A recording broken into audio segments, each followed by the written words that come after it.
আন্তর্জাতিক আইন মেনে হাসিনাকে ফিরিয়ে দেবে ভারত। সাক্ষাৎকারে প্রধান উপদেষ্টার প্রত্যাশা, আনুষ্ঠানিক জবাবের অপেক্ষায় Dhaka. She will stand trial, there's no doubt about that, because all the evidences are here.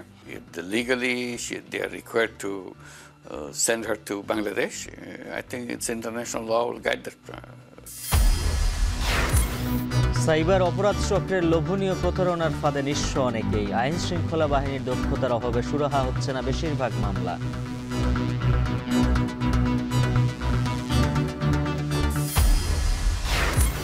Eid শপিংয়ে ছিনতাই আতঙ্কে চট্টগ্রামের ব্যবসায়ী ও ক্রেতাদের উদ্বেগ। রাতের কেনাকাটায় জনবহুল পথ ব্যবহারের পরামর্শ পুলিশের। যুক্তরাষ্ট্রের সাথে বাণিজ্য যুদ্ধের ঘোষণা কানাডার। মার্কিন পণ্যে পাল্টা 25% শুল্ক আরোপ। বিপাকে বাংলাদেশি অভিবাসীরাও।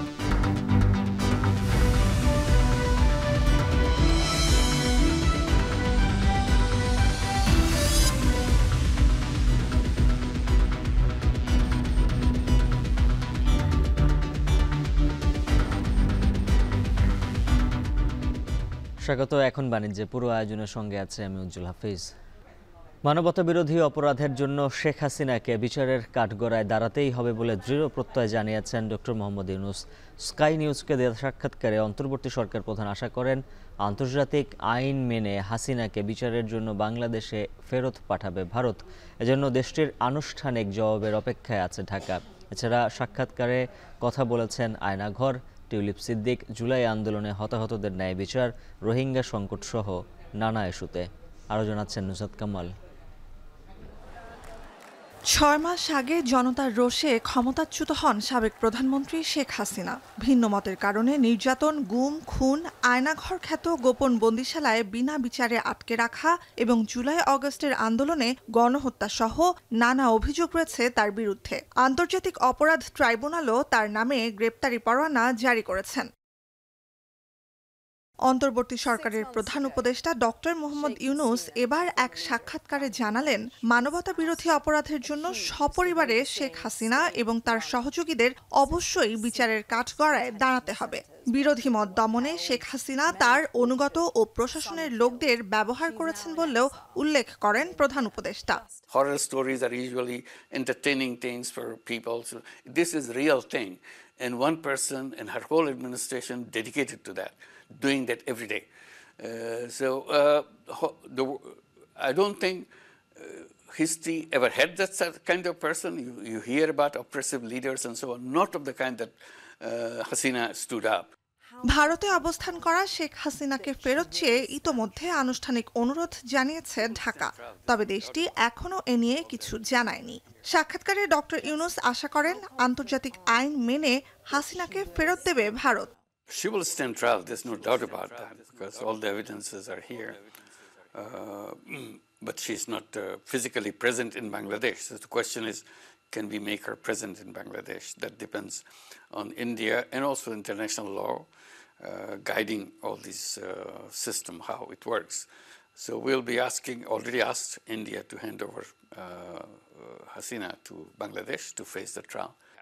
জুলাই আন্দোলনে হতাহতদের ন্যায় বিচার নিশ্চিতে অন্তর্বর্তী সরকার সর্বোচ্চ চেষ্টা করছে জানিয়ে ডক্টর ইউনূস বলেন, অন্তর্বর্তী সরকারের আমলে সবার বিচার করা না গেলেও কিছু বিচার অবশ্যই হবে। We are trying. We cannot guarantee because we are a short-lived government. So we are identifying, we're letting them go through the process. Some will get punished, some will still be under the process, some will still be untraceable, trying to find out where that person is, what happened to that person and so on. So I would say we'll do our best. এছাড়া দেশ জুড়ে গোপন বন্দিশালা বা আয়নাঘর, যুক্তরাজ্যে দুর্নীতির অভিযোগে চাপের মুখে পদত্যাগ করা সাবেক মন্ত্রী টিউলিপ সিদ্দিককে দেশে ফেরত আনা এবং রোহিঙ্গা ইস্যুতেও কথা বলেন ডক্টর মোহাম্মদ ইউনূস। নুসরাত কামাল, এখন বিশ্ব। রাজধানীর বিভিন্ন থানায় মামলায় গ্রেফতার দেখাতে আদালতে তোলা হচ্ছে সাবেক মন্ত্রী আনিসুল হক সহ 10 জনেরও বেশি আওয়ামী লীগের নেতাকে। এ নিয়ে বিস্তারিত জানাতে সিএমএম আদালত থেকে যুক্ত আছেন সহকর্মী রাব্বি হোসেন। রাব্বি, এখন পর্যন্ত কোন কোন আওয়ামী লীগ নেতাকে আদালতে তোলা হয়েছে, বিস্তারিত জানাবেন? উজ্জ্বল, এখন পর্যন্ত কোনো নেতাকে আদালতে তোলা হয়নি, তবে তোলার যে প্রক্রিয়াটি সেটি শেষ হচ্ছে, এখন তাদের প্রস্তুতি চলছে। আজকে রয়েছে আওয়ামী লীগের বা সাবেক মন্ত্রী আনিসুল হক, জুনাইদ আহমেদ পলক, তাজুল ইসলাম সহ এরকম আরও 10-12 জন নেতাকর্মী রয়েছে। তাদেরকে রাজধানীর বিভিন্ন থানার হত্যা চেষ্টা মামলায়, যাত্রাবাড়ি সহ খিলগাঁও সহ নানা মামলায় তাদেরকে তোলা হচ্ছে। এখনই তাদেরকে আদালতে তোলা হচ্ছে। এখানে আমরা প্রথমেই দেখছি সাবেক মেয়র আতিকুল ইসলাম রয়েছে, এরপরে সাবেক মন্ত্রী আনিসুল হক রয়েছে। এই বিভিন্ন থানার মামলায় কিন্তু আজকে তাদেরকে গ্রেপ্তার দেখাতে আদালতে তোলা হচ্ছে। এছাড়া আমরা সকাল থেকে এখানে দেখছি আইন শৃঙ্খলা রক্ষাকারী বাহিনীর সদস্যরা তারা এখানে প্রস্তুতি নিয়েছেন, কারণ নানা সময় আদালতে নানা ধরনের বিশৃঙ্খলা তৈরি হয়েছে। তাদেরকে আসামিদেরকে আদালতে তোলার ক্ষেত্রে আমরা এখানে একটি বহর দেখতে পাচ্ছি, অর্থাৎ আসামিদের বহর বলা যায়। এখানে কয়েকজনের নাম যদি আমি আরো উল্লেখ করে দিই, এখানে রাশেদ খান, হাসানুল হক ইনুকে আমরা দেখতে পাচ্ছি। এখানে সাবেক মন্ত্রী আনিসুল হক রয়েছেন, শাহজাহান খান রয়েছেন সাবেক মন্ত্রী। এছাড়া এখানে রয়েছে সাবেক মেয়র আতিকুল ইসলাম, এখানে সাবেক বিচারপতি মানিক রয়েছে। এরকম আরো কয়েকজন আসামি রয়েছে, তাদের এখনো আদালতে আনা হয়নি, তবে এখানে 8 থেকে 10 জনকে এখন আনা হয়েছে। আজকে 15 জন আসামিকে আনার কথা রয়েছে।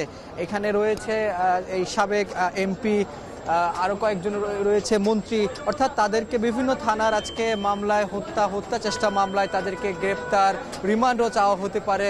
সেই বিষয়গুলো নিয়েও আজকে তাদেরকে এখানে শুনানি হবে। কিছুক্ষণের মধ্যেই তাদের শুনানি শুরু হবে। এখন তাদেরকে আদালতে তোলা হচ্ছে এবং এই আদালতে তোলার জন্য এখানে তাদের নিরাপত্তা যে বেষ্টনী আমরা দেখেছি, এর আগেও বিভিন্ন সময় তারা বিভিন্ন ধরনের কথা বলতেন আসামিরা বিভিন্ন জনের সঙ্গে, সে কারণে তাদেরকে আজকে অনেকটা বেশি নিরাপত্তার সহিত তাদেরকে তোলা হচ্ছে। পিছনে আরো একজন রয়েছে, আমরা এখানে দেখছি এর আগে বেশ কয়েকজনকে মাস্ক পরিহিত কিন্তু এর আগে তোলা হয়েছে কমই, কারণ ইদানিং আমরা লক্ষ্য করেছি যে আদালতে তাদের নিয়ে এজলাস ঘিরে তাদের যে বিশৃঙ্খলা, কথা কাটাকাটি, বাকবিতণ্ড সেটি আসলে সৃষ্টি হচ্ছে নানা সময়ে। এছাড়া এই যে বৈষম্য বিরোধী ছাত্র আন্দোলন সহ বিভিন্ন থানার হত্যা মামলায় অনেক বেশি আমরা তাদেরকে আসামি হিসেবে তাদেরকে দেখেছি এবং এখানে রাষ্ট্রপক্ষের আইনজীবীরা বারবারই বলেছেন তাদেরকে বিভিন্ন থানার মামলায় নতুন করে গ্রেপ্তার দেখানো তাদেরকে প্রয়োজন, কারণ তাদের জড়িত থাকার যে প্রাথমিক বিষয়টি সেই বিষয়টি তাদেরকে উঠে এসেছে। এবং এখানে যারা আসামি পক্ষের আইনজীবীরা যারা উপস্থিত থাকেন, শুনানি করেন, তারা বারবারই দাবি করেন যে তাদের যারা আসামি রয়েছেন তাদের কিন্তু কোনো প্রকার দোষ নেই বা তারা এই হত্যার সঙ্গে তারা জড়িত ছিলেন না বলে বিভিন্ন সময় দাবি করে আসছেন আসামি পক্ষের আইনজীবীরা। এবং এই দাবি বা রাষ্ট্রপক্ষের যেই তাদের যুক্তিতর্ক এগুলো আসলে তুলে ধরেন বিচারকের কাছে, পরবর্তীতে এই শুনানিগুলো শেষ হয়। এবং এই আজকে যারা আসামি রয়েছে এখানে 10 থেকে 12 জন আওয়ামী লীগের নেতাকর্মী, তারা এর আগেও কিন্তু বিভিন্ন সময় রিমান্ডে ছিলেন, বিভিন্ন সময় রিমান্ডে বা বিভিন্ন মামলায় তারা গ্রেপ্তার হয়ে কারাগারে ছিলেন। এই ছিল সিএমএম আদালত থেকে সবশেষ খবর। আদালতে তোলা হচ্ছে আওয়ামী লীগের নেতাদের, সেই তথ্যই জানাচ্ছিলেন সিএমএম আদালত প্রাঙ্গণ থেকে রাব্বি হোসেন। ভয় ডরহীন যেন ইচ্ছে স্বাধীন অনলাইন অপরাধীরা, কখনো জীবননাশের হুমকি, আবার কখনো হ্যাকিংয়ের অভিনব পথ। সুযোগ পেলে ব্যক্তিগত তথ্য জিম্মি করে টাকা আদায়ের চেষ্টা। খোলামেলাভাবে ব্যাংকিং চ্যানেল ও মোবাইল ব্যাংকিংয়ের মাধ্যমে লাখ লাখ টাকা হাতিয়ে নিল যেন দেখার কেউ নেই। আইনশৃঙ্খলা বাহিনী বলছেন সচেতন হতে। ইফরান আহমেদের ক্যামেরায় আরও জানাচ্ছেন আরিফ হোসেন। কেমনে করবেন আপনারা জানেন, বাট কিভাবে সেন্ড করবেন আমি জানি, আমি বলবো 20 লাখ টাকা থেকে 20 পয়সাও কম হবে না। খুদে বার্তা দেখেই ছানা বড়া চোখ, চিন্তার ভাঁজ কপালে। কি করবেন? টাকা না দিলে একমাত্র ছেলেকে তুলে নিয়ে যাবে অপরাধীরা। ছাড় নেই পরিবারের অন্য সদস্যদেরও। দরকার 20 লাখ। অবশেষে খুঁজতে গিয়ে পাওয়া গেল ফেক ফেসবুক আইডি দিয়ে এসেছে হুমকি। ফোন নম্বর ও ছবি ব্যবহারকারী ব্যক্তি জানেই না কিছু, তাহলে হুমকি কে দিয়েছে? নর্মালি এই টাইপের মেসেজ গত 6 বছরও আসে নাই। প্রতিদিন 1-2 হাজার করে মেসেজ আসলো, 1 লাখ 1.5 লাখ মেসেজ এই পর্যন্ত আমি পেয়েছি। রিসেন্ট ঘটনা এবং দেখছেন এখন ছিনতাই কি পরিমাণ বেড়ে গেছে। এবার আসা যাক ফেসবুক হ্যাকিং এর ঘটনায়। গর্ভকালীন জটিলতা নিয়ে স্বামীর মেসেঞ্জারে পাঠানো ব্যক্তিগত ছবি ফোনে পাঠিয়ে হুমকি। টাকা না দিলে সামাজিক যোগাযোগ মাধ্যমে ছড়িয়ে দেওয়া হবে এই ছবি। ইনস্টাগ্রামে আমার কাছে একটা মেসেজ আছে এবং আমার সেই পার্সোনাল ছবিগুলো আমার ইনস্টাগ্রামে পাঠিয়ে বলে যে আপনার আইডিটা আমি হ্যাক করেছি, এই ছবিগুলোকে আপলোড দিয়ে দিব কিনা। ঢাকা বিশ্ববিদ্যালয় পড়ুয়া রুশান সাইবার বুলিংয়ের শিকার হয়েছেন তিনি। পরিবার সমাজের ভয়ে যাওয়া হয়নি আইনের দোরগোড়ায়। অন্য কারোর সাথেও শেয়ার করলে আমি খুব জাজমেন্টের শিকার হইতাম, কজ ওখানে খুব ফ্লার্টি টাইপের টেক্সট ছিল। তো তারা বলতেই পারতো যে ওরকম মেসেজ আসার সাথে, তো যেহেতু আমি মেয়ে মানুষ তা আমাকে জাজমেন্টাল কথা শোনাই লাগতো। তা আমার কাছে তখন মনে হলো যে আমি যতটুকু প্রবলেমটা আমার কাছে যতটুকু মনে হচ্ছে তারা তো অতটুকু সিরিয়াসনেস দিয়ে এটা দেখবে না, বা আমি এটা সমাধান আলটিমেটলি পাবো না, কজ আরও মেজর সমস্যার সমাধান আইনশৃঙ্খলা বাহিনীর কাছে যাইলে পাওয়া যায় না। এবার নতুন গল্প, পরিবারে নতুন অতিথি আসার খবরে বাড়তি আয়ের চাপ বাবার ঘাড়ে, তাই অনলাইনে আয়ের প্রলোভনে পা দিয়েছিলেন তিনি। খুঁয়েছেন 14 লাখের বেশি টাকা। 16 লাখের পুরো 20% টাকা, আরও 3,29,000 টাকা দিয়ে তারপর হচ্ছে আপনি পাসওয়ার্ড রিকভারি করতে পারবেন, এছাড়া করতে পারবেন। তখন আমি বুঝতে পারলাম যে আমি আসলে ট্র্যাপে পড়ছি। টাকাগুলো আমি 2টা সিটি ব্যাংকে দিছি। একই প্রলোভনের ফাঁদে নিঃস্ব হয়েছেন অনেকেই। গভর্নমেন্টের একটা ট্যাক্স পেমেন্ট করতে হবে, আমার টোটাল টাকা হয়ে গেছে 102 লক্ষ টাকার মতো। ওই টাকাটার একটা 15% ট্যাক্স দিতে হবে, প্রায় 9 লক্ষ কত হাজার টাকা। কিভাবে প্রতারণা করেন অনলাইন অপরাধীরা সে হিসাব কষে দেখালেন কম্পিউটার সায়েন্স অ্যান্ড ইঞ্জিনিয়ারিং বিভাগের এই শিক্ষার্থী। ফিশিং অ্যাটাক আগে যেরকম অ্যাজ ইউজুয়াল হয়ে গেছিল, মানুষ ধরতে পারতো যে এটা ফিশিং অ্যাটাক, এখন অ্যাটাকটা একটু অ্যাডভান্সমেন্ট হয়ে গেছে, অ্যাডভান্সড হয়ে গেছে। যেমন ওটিপি বাইপাসের বিষয়টা আছে, আমি মাস মেইলের যে অ্যাটাকটা বললাম, এটা কিন্তু একটু অ্যাডভান্স টেকনিক। কোন ফাঁকফোকরে অপরাধীর বাস সে হিসেব আগেই কষেছেন কম্পিউটার বিশেষজ্ঞরা। যারা দীর্ঘদিন ধরে আমাদের দেশে এই আইসিটি সেক্টরটা নিয়ন্ত্রণ করছে, 5ই আগস্টের পরে এরা অনেকেই এখন নাই, অথবা অনেকেই তাদের অবস্থান পরিবর্তন করছেন, যে কারণে আমাদের যে পুরো আইসিটি ইনফ্রাস্ট্রাকচার এটাতে একটা ধাক্কা লাগছে। দেশি বিদেশি চক্রের কাছে অসহায় আইনশৃঙ্খলা বাহিনী, দক্ষতার অভাবে এখনো সুরাহা হচ্ছে না অধিকাংশ মামলা। বাংলাদেশে 10,000-এর উপর প্রতারণা সংশ্লিষ্ট বিষয়ে অভিযোগ থাকলেও বা লক্ষাধিক জিডি থাকলেও যদি আইনের সঠিক প্রয়োগ এবং তদন্ত যদি না হয়, তাহলে কোনো অবস্থাতে কোনো প্রক্রিয়া, কোনো প্রকার কোনো নীতিমালা, কোনো আইন আসলে এই জাতীয় প্রতারণাকে ঠেকাতে পারবে না। নতুন বাংলাদেশের রাজধানী ঢাকায় এখন পর্যন্ত সাইবার অপরাধে 1488টি মামলা হয়েছে, যার মধ্যে নিষ্পত্তি হয়েছে 988টি মামলা। যখন টাকাটা খোয়া যায় তখন পুলিশের কাছে আসে, কিন্তু এই ক্ষেত্রে বেশিরভাগ সময় দেখা যায় যে অ্যাকাউন্টে টাকাটা লেনদেন করা হয়েছিল সেই অ্যাকাউন্টটা তারা লেনদেন শেষ করার পরে ক্লোজ করে দেয়। তখন ওই লোকটাকে ফাইন্ড আউট করা অনেক সময় সাপেক্ষ বিষয়। আর আসামি গ্রেফতার হয়েছে 59 জন। তবে অনলাইন প্রতারণার ফাঁদে সব হারানো মানুষের সংখ্যা এদেশে কম নয়, তাই লোভের ফাঁদে পা না দেওয়ার পরামর্শ আইনশৃঙ্খলা বাহিনীর। আরিফ হোসেন, এখন, ঢাকা। সাধারণ মানুষ তো বটেই, চট্টগ্রামে ছিনতাইকারীদের হাত থেকে রেহাই পাচ্ছে না পুলিশ কিংবা আইনজীবীও। এমন পরিস্থিতিতে শুরু হয়েছে ঈদের বেচাকেনা। চট্টগ্রামের 150টির বিপণী বিতানে ঈদে কয়েক হাজার কোটি টাকার লেনদেন হয় প্রতি বছর। দিনের পাশাপাশি রাতেও চলে জমজমাট কেনাবেচা। তবে এবার বাদ সাধছে আইন শৃঙ্খলা পরিস্থিতির অবনতি। নগরবাসীও বের হচ্ছেন আতঙ্ক নিয়ে। রাতের কেনাকাটায় নগরবাসীকে জনবহুল পথ ব্যবহারের পরামর্শ পুলিশের।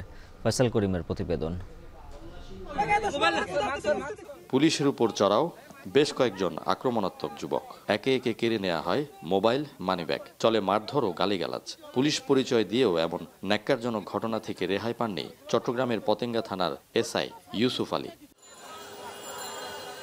সম্প্রতি নগরের গোলপাহাড়ে রিকশাযাত্রী ও পথচারীদের টার্গেটের পর ফুটপাতের ড্রেন ব্যবহার করে ছিনতাই, আগ্রাবাদে অভিযানে পুলিশকে ছিনতাইকারীর ছুরিকাঘাতের মতো ঘটনা আতঙ্ক ছড়িয়েছে জনমনে। গত বুধবার নগরের নিউ মার্কেট মোড়ে সংঘবদ্ধ ছিনতাইকারী চক্রের খপ্পরে পড়েন আইনজীবী শেফায়েতুন্নেসা সোমা।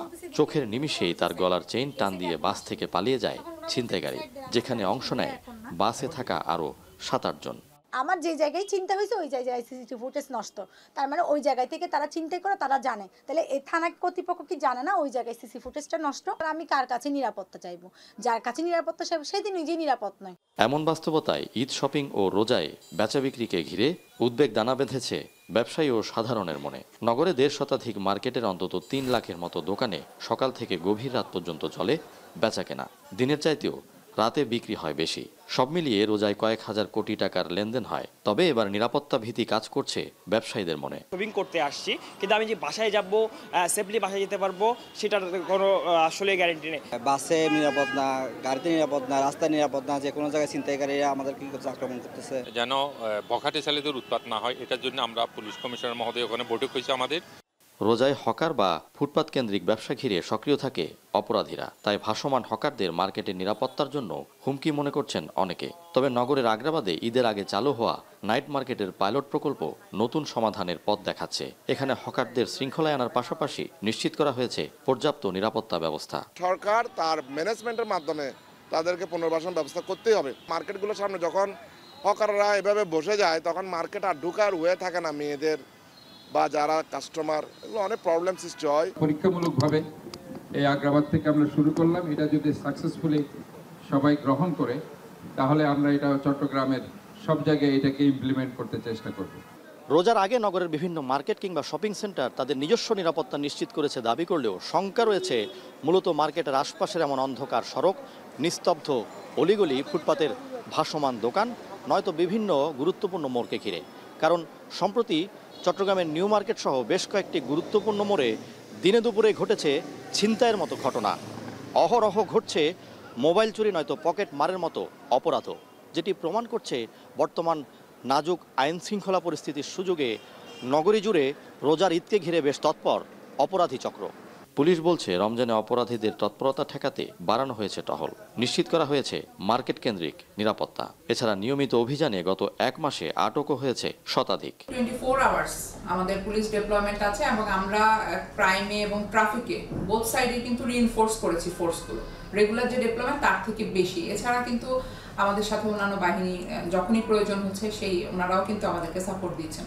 ঈদ কেনাকাটায় নগরবাসীকে ভিড়ভাট্টায় সাবধানতা অবলম্বন, নিরাপদ ও আলোকিত সড়ক ব্যবহারের পরামর্শ পুলিশ কর্মকর্তার।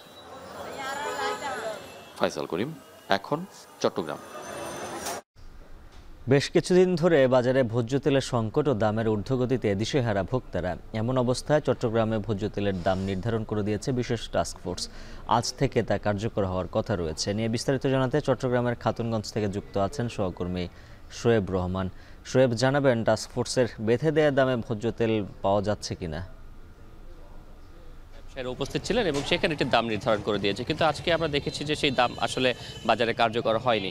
বিশেষ করে খোলা তেলের ব্যাপারে যেটি তারা নির্ধারণ করে দিয়েছিলেন যে 153 টাকায় মিল গেট থেকে বিক্রি করা হবে এবং খাতুনগঞ্জে বা ডিও যারা বিক্রি করেন তারা 155 টাকা এবং খুচরায় সেটি 160 টাকায় বিক্রি হবে। কিন্তু আমরা দেখেছি যে আসলে বাজারে সেটির কোনো প্রভাব পড়েনি। এখনও পূর্বের যে দাম সেই পূর্বের দামেই কিন্তু বিক্রি হচ্ছে এবং ব্যবসায়ীরা বলছেন যেহেতু এই পণ্যগুলো তাদের আগের কেনা এবং আগে যেহেতু তারা বাড়তি দামে কিনেছেন সেই বাড়তি দামে কিন্তু বিক্রি করছেন। কেউ 160 টাকা বা 62 টাকা এভাবে করে কিন্তু পাইকারিতে বিক্রি হচ্ছে, যেটি খুচরায় কিন্তু গিয়ে সেটি আরেকটু বাড়তি দামে বিক্রি হচ্ছে। এবং এর পাশাপাশি আমরা যে খুচরা দোকানগুলো রয়েছে সেই খুচরা দোকানগুলোতে আমরা দেখেছি সেখানে বোতলজাত যে সয়াবিন তেল সেই বোতলজাত সয়াবিন তেল কিন্তু একেবারে নেই বললেই চলে। কারণ আমরা রোজার আগে থেকে দেখছিলাম যে বোতলজাত সয়াবিনের বাজারে কিছুটা সংকট তৈরি হয়েছে এবং বাজারে সেই বোতলজাত সয়াবিন তেল একেবারেই পাওয়া যাচ্ছে না। এবং বেশ কিছু কোম্পানি রয়েছে যারা বোতলজাত সয়াবিন তেলের পাশাপাশি সেই কোম্পানির অন্যান্য পণ্য, বিশেষ করে সরিষার তেল কিংবা চিনি গুঁড়া চাল, সেই সাথে চা পাতা, নানান ধরনের পণ্য কিন্তু তারা দোকানদারদের নিতে বাধ্য করছেন। যে কারণে দোকানিরা যারা রয়েছেন তারা কিন্তু সেই সকল পণ্য নেওয়ার পরে সেগুলো বিক্রি করতে পারছেন না, এমন একটি বক্তব্য তাদের পক্ষ থেকে রয়েছে। এবং সেগুলো বিক্রি করতে না পারার কারণে কিন্তু পণ্য যেটি তারা সয়াবিন তেল কিনছেন সেটির দামের উপরে কিন্তু সেটির আসলে প্রভাব পড়ছে, কিংবা চিনি গুঁড়া চাল তাদেরকে লোকসান দিয়ে বিক্রি করতেছে। সেই লোকসান তুলতে গিয়ে অনেক দোকানেই কিন্তু বোতলজাত সয়াবিন তেলের গায়ের যে রেট রয়েছে সেই রেটের চেয়েও কিছুটা বাড়তি দরে বিক্রি করছেন। বিশেষ করে 5 কেজির যে সয়াবিন তেলের বোতলগুলো রয়েছে সেগুলো 852 টাকা গায়ের রেটে নির্ধারণ করা রয়েছে, কিন্তু সেগুলো কিন্তু বিক্রি হচ্ছে 870, 80, অর্থাৎ যে যেভাবে পারছেন তার ক্ষতি পুষিয়ে নেওয়ার জন্য সে কিন্তু সেভাবে বাড়তি দামে বিক্রি করছেন। কিন্তু তার চেয়ে বড় কথা হচ্ছে যে বাজারে সয়াবিন তেল একেবারে নেই বললেই চলে। রোজার কিছুদিন আগে থেকে 2-1টি কোম্পানির সয়াবিন তেল বাজারে ছিল, কিন্তু এখন কিন্তু সেগুলো মিলছে না। দোকানিরা অগ্রিম টাকা শোধ করেছেন, কিন্তু তারপরেও কিন্তু তারা পর্যাপ্ত সংখ্যক যে পণ্য সেটি পাচ্ছেন না। এবং গতকালকের যেই টাস্কফোর্স কমিটির যে সভা সেখানে কিন্তু মিল মালিকরা ছিলেন এবং তাদের পক্ষ থেকে কিন্তু আশ্বাস দেওয়া হয়েছিল যে আজকে থেকে তারা 153 টাকা দরে মিল গেট থেকে সয়াবিন তেল, খোলা সয়াবিন তেল সেটি তারা সরবরাহ করবেন এবং বাজারে সেটি পাইকারিতে 155 এবং খুচরা 160 টাকা বিক্রি হবে। কিন্তু সেটির প্রভাব এখন পর্যন্ত পড়েনি এবং দোকানে যারা রয়েছেন তারা বলছেন তারা যদি কম রেটে পায় সেই ক্ষেত্রে তারা কম রেটে বিক্রি করতে পারবেন। যখন থেকে তারা কম দাম পাবেন তখন থেকে তারা কম দামে বিক্রি করতে পারবেন। যেহেতু এই পণ্যগুলো বর্তমানে পণ্যগুলো বেশি দামে কেনা, এই কারণে তারা সরকারের যে নির্ধারিত মূল্য সেটি তারা মানতে পারছেন না। উজ্জ্বল। খাতুনগঞ্জ থেকে তেলের বাজারের খোঁজখবর জানাচ্ছিলেন সহকর্মী শোয়েব রহমান। এদিকে রমজান শুরুর আগে সিলেটে মাংসের দাম নির্ধারণ করে দেয়া হলেও বিক্রেতারা মাংস বিক্রি করছেন বেশি দামে, ফলে বাজারে হিমশিম খাচ্ছেন ক্রেতারা। মাংসের দরদাম নিয়ে আরও জানাতে সিলেট থেকে যুক্ত আছেন সহকর্মী সন্দীপন শুভ। বাজারে মাংসের দাম এখন কেমন, আর এ নিয়ে বিক্রেতারা কি বলছেন জানাবেন।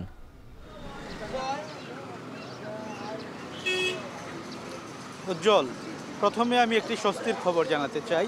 সিলেটের মুরগের বাজারে আপনি জানেন যে নিম্নবিত্ত এবং মধ্যবিত্তরা কিন্তু এই রমজান মাস আসলে এই মুরগের প্রতি অনেকটাই তারা নির্ভরশীল হয়ে থাকেন। তবে মুরগের মাংসের ব্যাপারে যেটা আমি বলতে চাই যে গত সপ্তাহ থেকে এবং গতকালকেও যে দাম ছিল সেটি কিন্তু আজকে কিছুটা পরিবর্তন হয়ে দাম কমেছে এবং প্রতি কেজি ব্রয়লার মুরগের দাম কিন্তু 180 থেকে 190 টাকা পর্যন্ত বিক্রয় করা হচ্ছে। এর পাশাপাশি যদি আমি সোনালী মুরগের দাম বলি, সেক্ষেত্রে সোনালী মুরগের দামও কিন্তু অনেকটাই কমেছে। যেটি 320 টাকা 330 টাকা পর্যন্ত বিক্রি করা হচ্ছিল সেটি কিন্তু আজকে 290 থেকে 300 টাকা পর্যন্ত বিক্রি করা হচ্ছে। এদিকে কক মুরগের দামও কিন্তু অনেকটাই কমেছে, 250 থেকে 270 টাকা দরে বিক্রি করা হচ্ছে। দেশি মুরগের দাম অনেকটা স্থিতিশীল রয়েছে। তবে আপনি যেমনটি বলছিলেন যে আসলে নির্ধারিত দাম যেটি করে দেওয়া হয়েছিল, সিটি কর্পোরেশন কিন্তু গত মাসেও কিন্তু রমজান শুরুর আগে তারা একটি দাম নির্ধারণ করেছিলেন গরুর মাংসের ক্ষেত্রে, সেটি 750 টাকা। কিন্তু এটি কিন্তু এখানকার বিক্রেতারা মানছেন না এবং তারা কিন্তু 780 টাকা থেকে 790 টাকা পর্যন্ত বিক্রি করছেন। এবং তাদের সাথে কথা বলে তারা যেটি বলছিলেন যে আসলে সরবরাহ কম থাকায় বা আমদানি কম থাকায় দাম একটু বেশি বাড়িয়ে বিক্রি করতে হচ্ছে। তবে খাসির মাংসের দাম কিছু কিছু মার্কেটে বা কিছু কিছু বাজারে আসলে একটু বাড়িয়ে বিক্রি করা হলেও খাসির মাংস অনেক জায়গায় কিন্তু অপরিবর্তিত, অর্থাৎ 1000 টাকা কেজি দরে বিক্রি করা হচ্ছে। তবে কোনো কোনো জায়গায় আমরা শুনেছি যে 1050 এবং 1100 টাকা পর্যন্ত বিক্রি করা হচ্ছে। এবং গরুর মাংসের ক্ষেত্রে যেমনটি যে আমদানির ব্যাপারে যে স্বল্পতা বা কিন্তু চাহিদার অভাব নেই, আবার মুরগের ক্ষেত্রে দাম কমার একমাত্র কারণ হচ্ছে আমদানি বেশি কিন্তু চাহিদা কমের মূল কারণ ব্যবসায়ীদের সাথে আলাপ করে আমরা যেটি জানছিলাম যে তারা বলছিলেন রমজান মাস আসলে রেস্টুরেন্ট এবং যে বিয়ের অনুষ্ঠান আদি সহ অন্যান্য যে সামাজিক অনুষ্ঠান সেগুলো কমে যায়। এই কারণেই কিন্তু এই ব্রয়লার মুরগির দাম বা অন্যান্য মুরগের দাম কমেছে।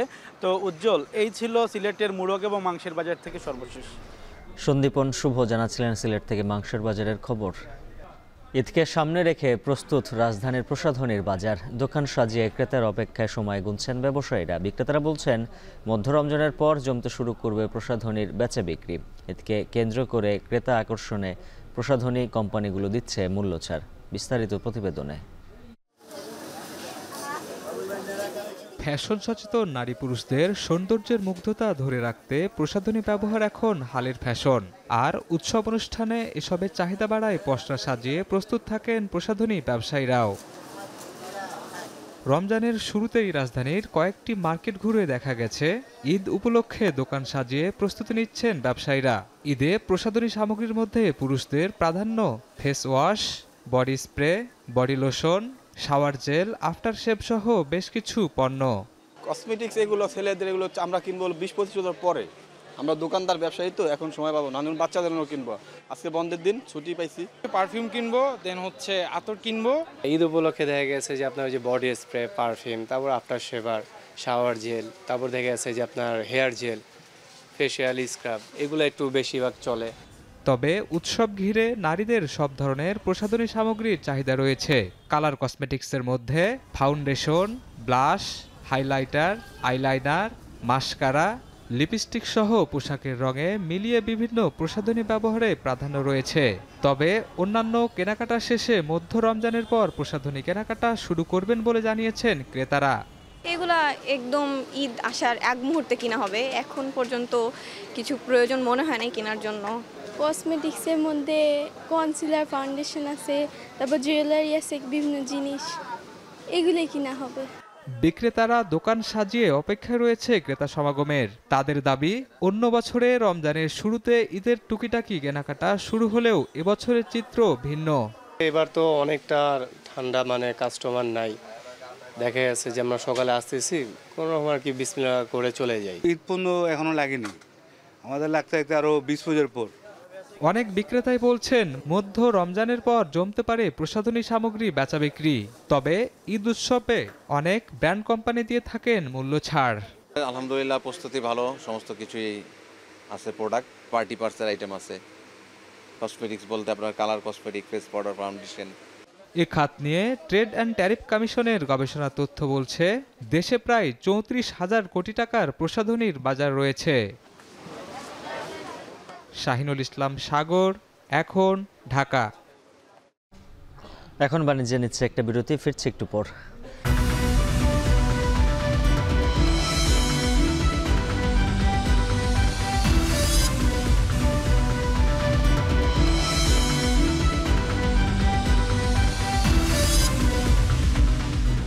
আবারও স্বাগত, দেখছেন এখন বাণিজ্য।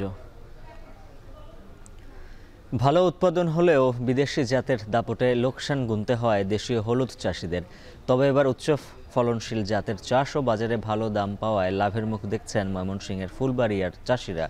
আমদানি নির্ভরতা বাড়াতে কৃষি বিভাগের সহযোগিতা চাইছেন কৃষক। জাহাঙ্গীর আকন্দের ছবিতে আরও জানাচ্ছেন ইমতিয়াজ আহমেদ।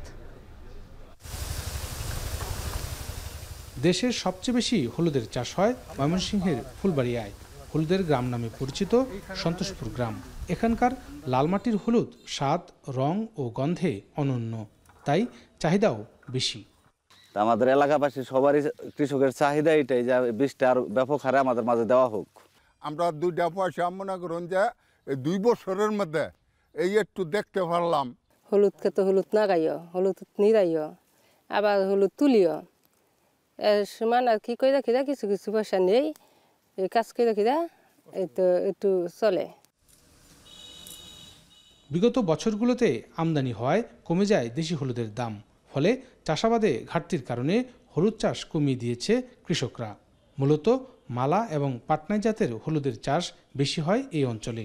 তবে এবার উচ্চ ফলনশীল জাতের হলুদ আবাদ করায় এবং আমদানি কিছুটা কমায় লাভের মুখ দেখবে কৃষকরা। প্রতি কাঠায় 12 থেকে 15 মণ পর্যন্ত হলুদ তুলছেন কৃষকরা। কাঁচা হলুদ বিক্রি হচ্ছে 12 থেকে 1500 টাকা মণ। শুকনো হলুদ বিক্রি হচ্ছে প্রতি মণ 7 থেকে 7,500 টাকায়। এই বাজার ধরে রাখা গেলে সামনের বছর আবাদ আরও বাড়বে বলে বলছেন চাষিরা। হলুদের বাজারটা যদি সীমিত আপাতত আর কিছু বাড়তো, না যাতে না কমে, তাহলে আমরা কৃষকরা মোটামুটি হলুদ আবাদ করে তৃপ্তি পাইতাম। বিদেশি হলুদ যদি না আসতো তাহলে আমরা অনেক লাভবান হইতাম। তেল খরচ বাড়ছে বলে আবার বিয়ারিং, তারপর অন্য অন্য যন্ত্রপাতি এখন কিনতে হয় অনেক দাম বেশি দেয়া। মারাই করতাম 400 টাকা, 300 টাকা, 350 টাকা দাম করতাম। এখন মনে করেন 300-400 টাকা পোষে না ভাই, অনেক তেলের দাম অনেক বাড়তি। উপজেলা কৃষি বিভাগ বলছে স্থানীয় কৃষকদের নতুন জাতের হলুদ সরবরাহ ও পরামর্শ দিতে নিয়মিত কাজ করছেন তারা। এবার ফুলবাড়িয়ায় হলুদের আবাদ হয়েছে 630 হেক্টর জমিতে। এই বছর ফুলবাড়িয়া উপজেলার যে হলুদের বাজার, এটা যদি কৃষক ধরে রাখতে পারে তো দেখা যাবে যে ফুলবাড়িয়া উপজেলা থেকেই 50 থেকে 60 কোটি টাকার হলুদ বিক্রি হতে পারে। আর বাংলাদেশের উৎকৃষ্ট মানের হলুদ এই ফুলবাড়িয়া উপজেলায় আবাদ হয়ে থাকে। বিদেশি আমদানির চাপ কমিয়ে দেশীয় হলুদের চাষ বাড়ানোর আহ্বান জানিয়েছেন চাষিরা। বাংলাদেশের সবচেয়ে উৎকৃষ্ট মানের হলুদ উৎপাদন হয় ময়মনসিংহের ফুলবাড়িয়া উপজেলায়। এই সময়টিতে উপজেলার বিভিন্ন ইউনিয়নে কৃষকরা হলুদ উত্তোলন, মাড়াই এবং প্রক্রিয়াজাতকরণে ব্যস্ত সময় পার করছে। সাম্প্রতিক সময়ে দেশি হলুদের কদর বাড়ায় দামও যাচ্ছে বেশ ভালো। তবে প্রান্তিক চাষিরা বলছেন তাদের মাঝে উন্নত জাতের হলুদের বীজ সরবরাহ করা গেলে একদিকে যেমন উৎপাদন বাড়বে, অন্যদিকে বিদেশ থেকেও হলুদের আমদানি নির্ভরতা কমে আসবে। ইমতিয়াজ আহমেদ, এখন, ময়মনসিংহ। মুকুলে মুকুলে ভরে গেছে মাগুরার লিচু বাগানগুলো। এবার এখনও কিছুটা ঠান্ডা থাকায় ভালো ফলনের আশা বাগান মালিকদের। বর্তমানে মুকুল ঝরে পড়া রোধে পরিচর্যায় ব্যস্ত তারা। প্রয়োগ করছেন সার, সেচ, কীটনাশক ও ভিটামিন। প্রকৃতি অনুকূলে থাকলে এবার জেলায় 1.5 কোটি টাকার লিচু বিক্রি হওয়ার আশা রয়েছে। মাগুরা থেকে বিশ্বজিৎ বাপির পাঠানো তথ্যচিত্রে থাকছে প্রতিবেদন। মাগুরার বিস্তীর্ণ মাঠ জুড়ে দোল খাচ্ছে হালকা হলুদ রঙের লিচুর মুকুল। জেলার কম বেশি সব উপজেলাতেই রয়েছে লিচুর বাগান। তবে জেলার মোট উৎপাদিত লিচুর 70 ভাগই হয় হাজরাপুর, হাজিপুর ও রাঘব রায়ের ইউনিয়নে। এই 3 ইউনিয়নের 50টি গ্রামে উৎপাদিত হয় হাজরাপুরি, বোম্বাই, মোসফর, চায়না 3 সহ বিভিন্ন প্রজাতির লিচু। প্রতিটি বাগানে মোট 4 থেকে 5 বার লিচু বিক্রি হয়। এখন চলছে প্রথম ধাপের বেচাকেনা, তাই বাগানগুলোতে বাড়তি ঘোরাফেরা ব্যবসায়ীদের। আমরা এই লিচু বাগান ধরেন অনেক দাম দিয়ে কিনেছি। আমাদের এখন আমরা আশাবাদী যে আমরা এই লিচুটায় অনেক দাম পাবো এবার বছরে। গত বছর 15 লাখ টাকার বাগান কিনেছিলাম, তা আল্লাহ দিলে ভালো ব্যবসা হয়েছিল। এবারও 20-25 লাখ টাকার বাগান কিনবো। প্রতিবারই প্রথম দিকে মুকুল পর্যাপ্ত দেখা গেলেও গুটি আসার আগে মুকুল শুকিয়ে ঝরে পড়ে যায়। এতে বাগান মালিকদের বেশ লোকসান গুনতে হয়। এক্ষেত্রে বাগান মালিকদের অভিযোগ, কৃষি বিভাগের কোনো কর্মকর্তাই খোঁজ খবর নিয়ে বা পরামর্শ দিয়ে তাদের সহযোগিতা করছেন না। সার দেবো, পানি দেবো, যাতে গাছের গুটিটা ভালো থাকে, যাতে ফলনটা ভালো হয়। যে মুকুল আসে এতে যদি গুটি অর্ধেকও থাকে তাহলে হলেও আমরা খুব লাভবান হতে পারবো। আমার 4টে বাগানের থেকে 3টে বাগান বিক্রি হয়েছে। 3টে বাগান আমার বিক্রি হয়েছে প্রায় 7.5 লাখ টাকা মতো বিক্রি করেছি।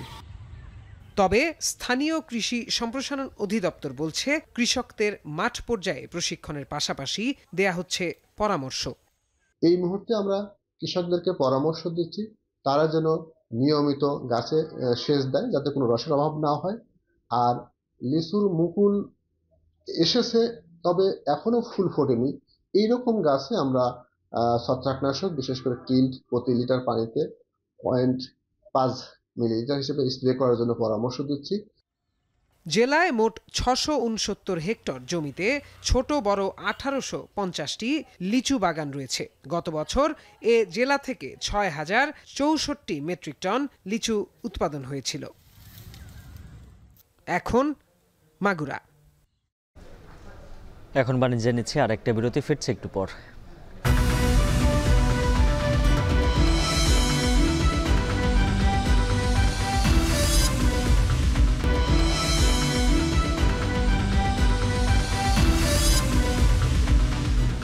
আবারও স্বাগত, দেখছেন এখন বাণিজ্য।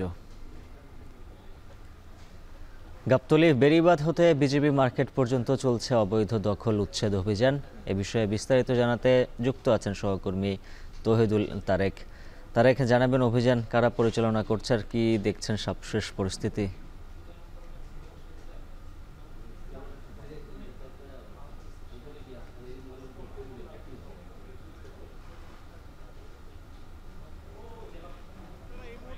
দেখতে পাচ্ছেন যে আমরা দাঁড়িয়ে আছি গাবতলীর বেড়িবাঁধ এলাকায়। এইখানে আজকে সকালে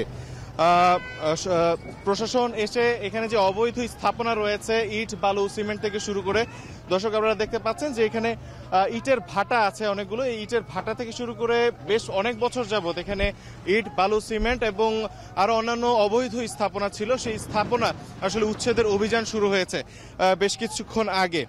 এবং একই সাথে যে বিষয়গুলো আমরা এখানে দেখতে পাচ্ছি, যে আমরা কথা বলেছি কয়েকজনের সাথে, তারা বলছেন যে তারা আসলে বেশ অনেক বছর যাবত এখানে তাদের যে কার্যক্রম রয়েছে, ইট ভাটার কার্যক্রম থেকে শুরু করে অন্যান্য নির্মাণাধীন যে সামগ্রী রয়েছে সেগুলো তারা এখানেই আসলে তারা তাদের ব্যবসা বাণিজ্য এখানে পরিচালনা করত। কিন্তু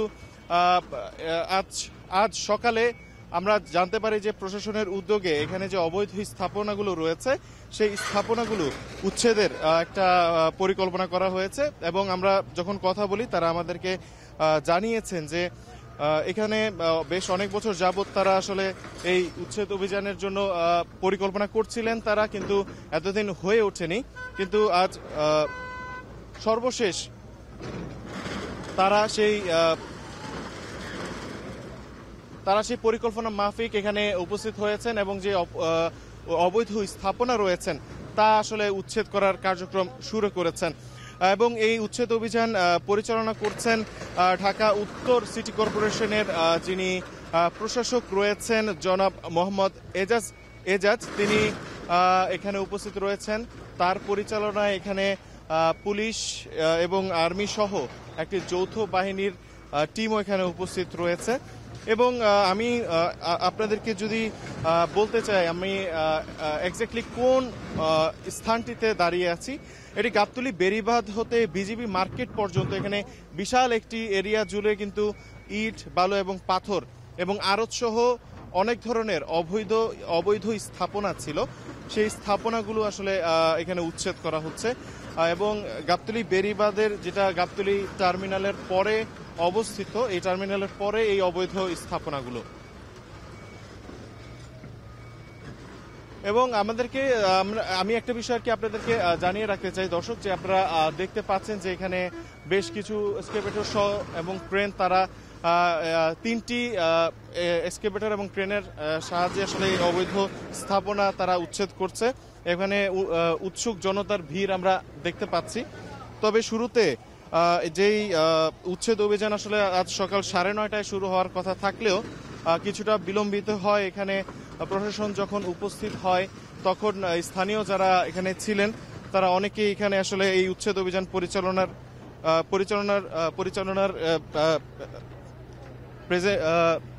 উচ্ছেদ অভিযান পরিচালনার ক্ষেত্রে তারা বাধা প্রদান করতে থাকেন।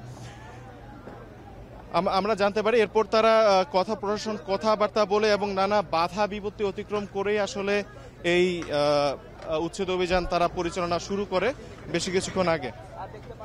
এই ছিল আমার কাছে সর্বশেষ। গাবতলী বেড়িবাঁধ থেকে বিজিবি মার্কেট পর্যন্ত অভিযান চালাচ্ছে ঢাকা উত্তর সিটি কর্পোরেশন। সে বিষয়ে বিস্তারিত জানাচ্ছিলেন সহকর্মী তৌহিদুল তারেক। দেশের বাইরের খবর, অবশেষে যুক্তরাষ্ট্রের সঙ্গে সরাসরি বাণিজ্য যুদ্ধে জড়িয়েই পড়ল কানাডা। তারাও মার্কিন পণ্যে পাল্টা আরোপ করেছে 25% শুল্ক। দুই দেশের জনগণকেই এর খেসারত দিতে হবে বলে সতর্ক করেছেন কানাডার প্রধানমন্ত্রী জাস্টিন ট্রুডো। এরই মধ্যে বিভিন্ন জিনিসপত্রের দাম বাড়তে শুরু করেছে, এতে বিপাকে পড়েছেন বাংলাদেশিরাও। কানাডা থেকে আরও জানাচ্ছেন সৈয়দ ইফতেখার। কথার লড়াই থেকে সরাসরি বাণিজ্য যুদ্ধে জড়িয়ে পড়ল যুক্তরাষ্ট্র ও কানাডা। কানাডার পণ্যে মার্কিন প্রেসিডেন্ট ডোনাল্ড ট্রাম্পের 25% শুল্কের প্রতিবাদে 155 বিলিয়ন কানাডিয়ান ডলারের মার্কিন পণ্যের ওপর পাল্টা 25% শুল্ক আরোপ করেছে কানাডা। মঙ্গলবার প্রথম ধাপে কার্যকর হচ্ছে 30 বিলিয়ন ডলারের, বাকি 125 বিলিয়ন ডলারের শুল্ক কার্যকর হবে আগামী 21 দিনে ধাপে ধাপে। এই শুল্ক লড়াইয়ের জন্য ডোনাল্ড ট্রাম্পকে জনগণের কাছে জবাবদিহি করতে হবে বলে উল্লেখ করেন কানাডার প্রধানমন্ত্রী জাস্টিন ট্রুডো। হতাশার সুরে বলেন, বন্ধুত্বের বাড়ানো হাতে আঘাত দিলেন রিপাবলিকান প্রেসিডেন্ট। কানাডিয়ানদের সরলতার সুযোগ নিলেন তিনি। We don't want this. We want to work with you as a friend and ally. And we don't want to see you hurt either. But your government has chosen to do this to you. As of this morning, markets are down and inflation is set to rise dramatically all across your country. Your government has chosen to put American jobs at risk. Now, the legal pretext your government is using to bring in these tariffs is that Canada is apparently unwilling to help in the fight against illegal fentanyl. Well, that is totally false. মেক্সিকোর উপরও সমপরিমাণ শুল্ক থাকায় এর পরোক্ষ প্রভাবে ভুগতে হবে কানাডাকে। যুক্তরাষ্ট্র হয়ে বহু মেক্সিকান পণ্য কানাডায় ঢোকে।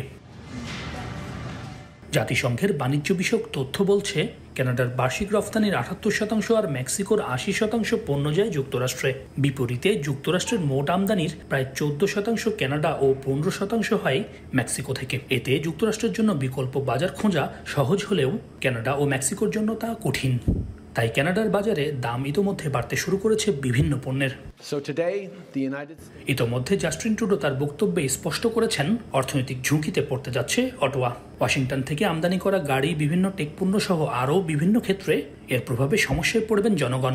পাশাপাশি অস্থির আবাসন খাতেও লাগবে বিরূপ প্রভাব, যাতে সাধারণ কানাডিয়ানদের সঙ্গে ভুগতে হবে বাংলাদেশি অভিবাসীদেরও। যুক্তরাষ্ট্রের সঙ্গে কানাডার বাণিজ্য যুদ্ধ খুব সহসায় শেষ হচ্ছে না বলে মনে করছেন বিশ্লেষকরা। এর মধ্যে আবার প্রধানমন্ত্রী হিসেবে দায়িত্ব ছেড়ে দিবেন জাস্টিন ট্রুডো। নতুন প্রধানমন্ত্রী হিসেবে দায়িত্ব নিতে পারেন সাবেক গভর্নর মার্ক কার্নি। এখন দেখার বিষয়, আগামী কয়েকদিনে এই বাণিজ্য বৈরিতা কত দূর গড়ায়। সৈয়দ ইফতেখার, এখন কানাডা। আর একটা বিরতির পর ফিরছি, সঙ্গেই থাকুন।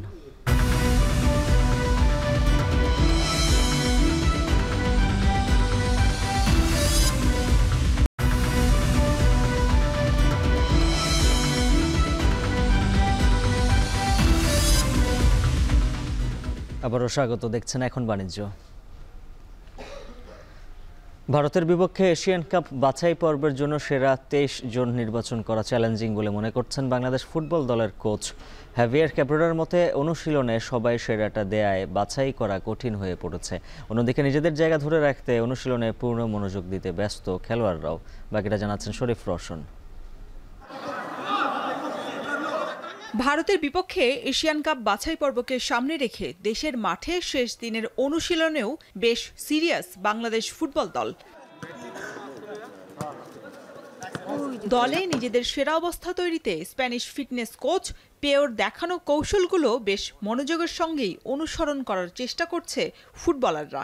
প্রতিপক্ষ যেখানে ভারত, সেখানে এক চুলো এদিক সেদিক করার সুযোগ নেই, যে কারণে অনুশীলনে কোনো ফাঁকফোকর রাখতে চান না কোচ থেকে খেলোয়াড় সবাই। দেশে 4 দিনের অনুশীলন কেমন হলো ইব্রাহিম হৃদয়দের? হার্ড সেশন, অনেক কম্পিটিশন চলতেছে এখানে, কারণ কারা টিমে বেস্ট 11-এ খেলবে, কারা খেলবে না। কোচ বলছে যারা প্র্যাকটিসে ভালো করবে তারাই 11-এ খেলবে। আমরা যদি আমাদের যে প্ল্যানিং আছে ওই প্ল্যানিং ওয়েসে খেলতে পারি, ইনশাল্লাহ ভালো একটা রেজাল্টের আশা করতেছি। 30 জনের মধ্যে কোচ হ্যাভিয়ার ক্যাব্রেরার চোখে কারাই বা সেরা? পারফরমেন্স বিবেচনায় 23 খেলোয়াড় নির্বাচনে কাজটা কতটা কঠিন কোচের জন্য? I think it's the most difficult camp to make the selection since I'm here. And because first we need to drop 7 players for the not only a good level on the pitch, but off the pitch everyone is very focused, being really responsible and professional in all the activities that we have during the day. Everyone wants to know more, everyone wants to be part of the team. Saudi আরবে শুধু conditioning camp নয়, খেলবে প্রীতি ম্যাচও। Coach নিজেই জানালেন প্রতিপক্ষ দলের নাম। We will play probably on the 8th, most probably on the 8th against Sudan, that they are there already. And I want to play 2 more matches. So total 3, that's the objective. 3. And I think we are gonna be able to do it. Saudi আরবে 12 দিনের camp করতে বুধবার উড়াল দিবে লাল সবুজের প্রতিনিধিরা। শরীফ রওশন, এখন ঢাকা। এখন বাণিজ্য শেষ করার আগে শিরোনামগুলো জানিয়ে দিচ্ছে আরও একবার।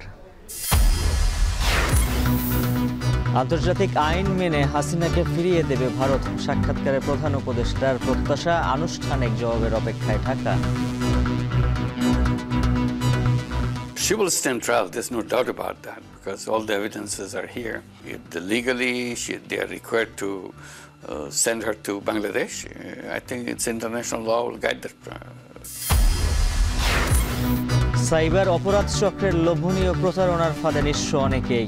আইন শৃঙ্খলা বাহিনীর দক্ষতার অভাবে সুরাহা হচ্ছে না বেশিরভাগ মামলা।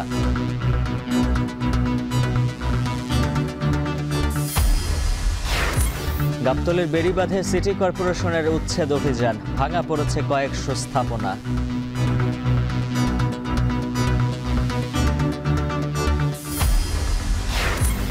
যুক্তরাষ্ট্রের সাথে বাণিজ্য যুদ্ধের ঘোষণা কানাডার, মার্কিন পণ্যে পাল্টা 25% শুল্ক আরোপ, বিপাকে বাংলাদেশি অভিবাসীরাও। আর এই ছিল এখন বাণিজ্যের আয়োজন। এখন টেলিভিশন ওয়েবসাইটে দেখতে ভিজিট করুন এখন.tv, এছাড়া ফেসবুকে দেখুন facebook.com/tv.এখন, আর সরাসরি ইউটিউবে দেখতে ভিজিট করুন youtube.com/c/echontv।